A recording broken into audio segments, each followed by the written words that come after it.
అల్లూరు జిల్లా అరకులోయలో అంతర్జాతీయ మహిళా దినోత్సవాన్ని పురస్కరించుకుని పోలీస్ శాఖ ఆధ్వర్యంలో పాడేరు డీఎస్పీ అభిషేక్ నేతృత్వంలో అరకు వ్యాలీ పోలీస్ స్టేషన్ నుండి ఆర్టీసీ కాంప్లెక్స్ 4 రోడ్ల జంక్షన్ వరకు ర్యాలీ నిర్వహించారు.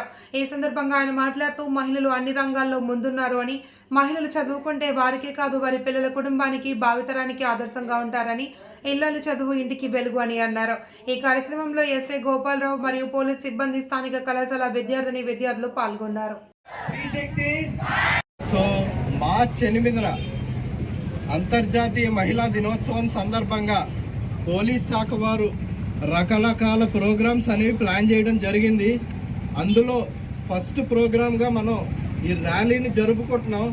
సో ఇక్కడికి వచ్చిన ప్రజలందరికీ, ముఖ్యంగా చిన్నపిల్లలకి, మహిళలకి అందరికీ కరతాళ ధ్వనులతో స్వాగతం పలకండి.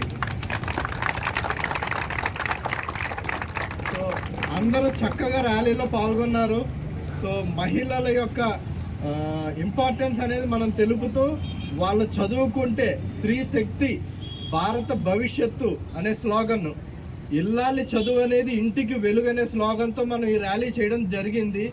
సో ఈ చైతన్యం మన అరకు ప్రజలందరిలోకి వాళ్ళ చొచ్చుకుపోవాలని మనస్ఫూర్తిగా కోరుకుంటూ, ఇటువంటి కార్యక్రమాలు ఈ వారం అంతా కూడా నిర్వహిస్తామని ప్రజలందరికీ తెలియజేస్తూ